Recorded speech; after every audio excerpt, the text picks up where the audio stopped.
اللہ تعالیٰ کے جو ولی ہیں وہ کون ہیں؟ نہ ان کو کوئی خوف ہے اور نہ ان کو کوئی غم ہے. الا ان اولیاء اللہ لا خوف علیہم ولا هم یحزنون. اور پھر اللہ تعالیٰ یہ بات بتاتے ہوئے کہ ان کے ایٹریبیوٹس کیا ہیں، نہ ان کو کوئی خوف ہے نہ ان کو کوئی غم ہے، یہ وہ اللہ کے دوست ہیں. اور پھر قرآن پاک حضرت آصف بن برخیہ کا واقعہ بھی ایک جگہ ایز این ایویڈنس پریزنٹ کرتا ہے کہ حضرت آصف بن برخیہ کون تھے. وہ ایک جن نہیں تھے، وہ ایک دیو نہیں تھے، وہ کوئی فرشتہ نہیں تھے، وہ کوئی نبی نہیں تھے، وہ کوئی پیغمبر نہیں تھے، مگر وہ کیا تھے؟ وہ ایک اللہ کے ولی تھے، وہ ایک اللہ کے دوست تھے. ہمارے پیر و مرشد فرماتے ہیں کہ وہ رجال الغیب میں سے تھے، وہ ایک اللہ تعالیٰ کے ولی تھے جن کی نگاہ سے اور جنہوں نے اپنے تصرف سے اس تخت کو جو ملکہ سبا کا تھا، وہ جو کئی ہزاروں میل سینکڑوں میل دور تھا، انہوں نے اس تخت کو ایک آنکھ کے جھپکنے سے بھی پہلے وہ اس کو حضرت سلیمان علیہ السلام کی دربار میں لے کے آ گئے. تو یہ اللہ تعالیٰ کے ولیوں کا تصرف ہے اور یہ ان کی کرامت کو ظاہر فرماتا ہے.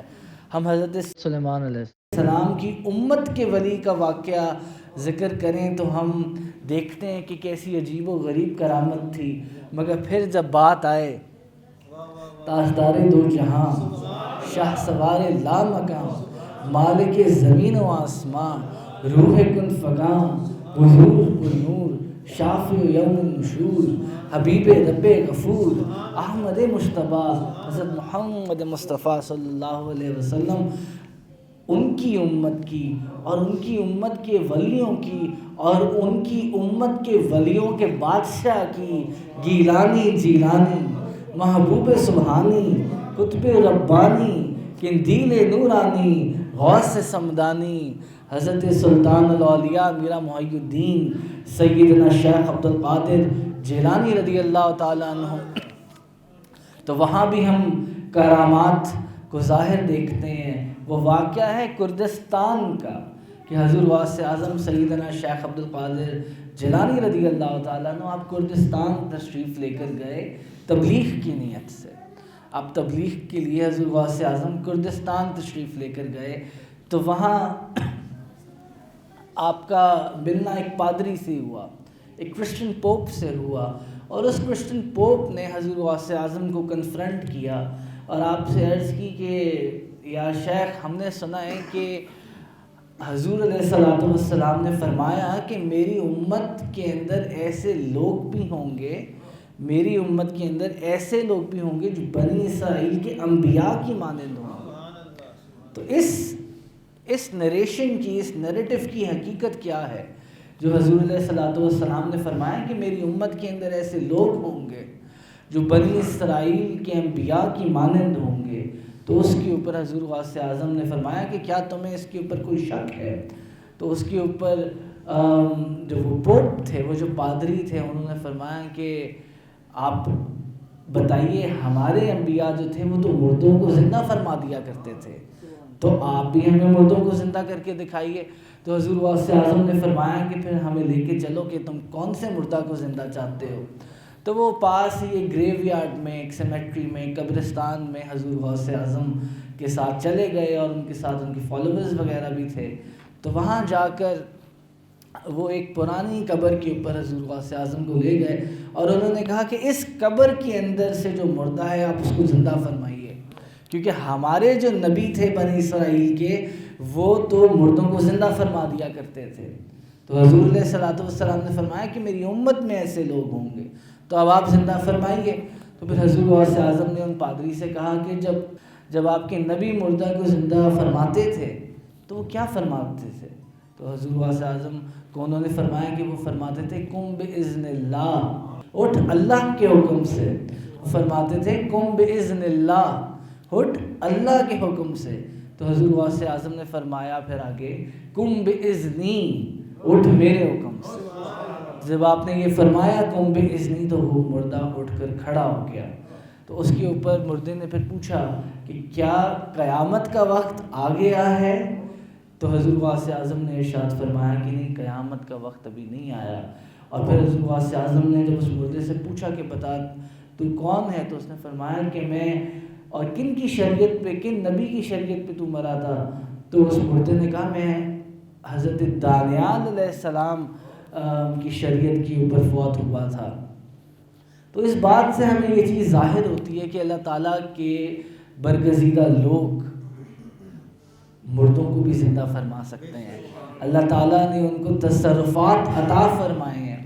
حضور غوث اعظم نے جب اس مردے کو زندہ فرمایا، پادری نے کہا کہ ہمارے نبی کہتے تھے قم باذن اللہ، اٹھ اللہ کے حکم سے۔ تو حضور غوث اعظم نے کیا فرمایا؟ انہوں نے فرمایا قم باذنی، اٹھ میرے حکم سے۔ تو وہ مردہ اٹھ کر کھڑا ہو گیا اور اس نے اپنی تعریف بیان کی کہ میں حضرت دانیال علیہ السلام کی شریعت پہ فوت ہوا تھا۔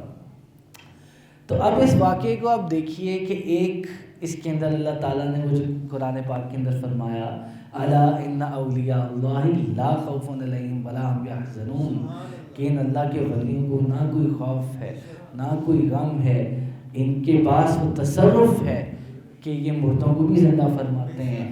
اور اس عمل کی برکت سے تو ہمارے پیر و مرشد فرماتے ہیں کہ یہ کرامت، یہ اولیاء اللہ نعوذ باللہ کسی دکھاوے کے لیے نہیں اس کو کرتے، بلکہ یہ جو کرامتیں اولیاء اللہ سے سرزد ہوتی ہیں اس کے اندر بڑی برکتیں شامل ہوتی ہیں۔ حضور غوث اعظم نے جب اس مردے کو زندہ فرمایا، اس کا آؤٹ کم کیا نکلا؟ نہ صرف وہ پادری نے اسلام قبول کیا، بلکہ اس پادری کے ساتھ جو لاکھوں اس کے فالوورز تھے انہوں نے بھی اسلام قبول کیا۔ تو حضور غوث اعظم کی اس کرامت کی برکت سے اور آپ کی بارگاہ کی برکت سے نہ صرف اس کرسچن پوپ نے، اس پادری نے اپنا ریلیجن ریناؤنس کرتے ہوئے اسلام کو قبول کیا، بلکہ اس کے ساتھ جو اس کے لاکھوں کے اوپر مشتمل اس کے فالوورز تھے ان سب نے بھی اسلام قبول کیا، اور انہوں نے فرمایا کہ دین حق، دین اسلام حق ہے۔ تو یہ اولیاء اللہ کی برکتیں ہیں، یہ ان کے انداز تھے۔ حضور غوث اعظم نے اس پادری کو بھی اسلام قبول کروایا، ان کے تمام لاکھوں فالوورز کو بھی اسلام قبول کروایا، اور اس کے بعد ہمارے پیر و مرشد سیدی شیخ محمد محسن منور یوسفی فرماتے ہیں کہ کہا جاتا ہے کہ اس پادری کا ایک بیٹا پیدا ہوا، اور وہ جو بیٹے تھے وہ بعد میں وہ پادری ایک مرتبہ حضور غوث اعظم کے پاس لے کر آئے ان بیٹے کو ملوانے، اور انہوں نے حضور غوث اعظم سے عرض کی کہ آپ اپنا دست انور اس بچے کے سر کے اوپر رکھیں۔ تو وہ بچہ، حضور غوث اعظم نے اپنا دست انور اس بچے کے سر پر رکھا، اور آپ نے فرمایا کہ اللہ تعالیٰ نے اس بچے کے ہاتھوں پر بہت بڑی اسلام کی فتح رکھی ہے۔ اور بعد میں وہ بچہ جب بڑا ہوا تو وہ حضرت سلطان صلاح الدین ایوبی رحمۃ اللہ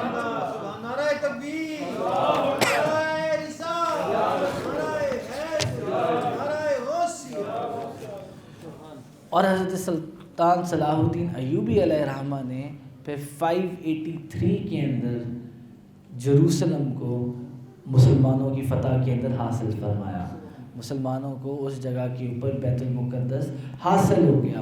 تو یہ حضور غوث اعظم کی برکتیں ہیں، یہ حضور علیہ الصلوۃ والسلام کے شہزادے کی برکتیں ہیں، یہ اولیاء اللہ کی برکتیں ہیں۔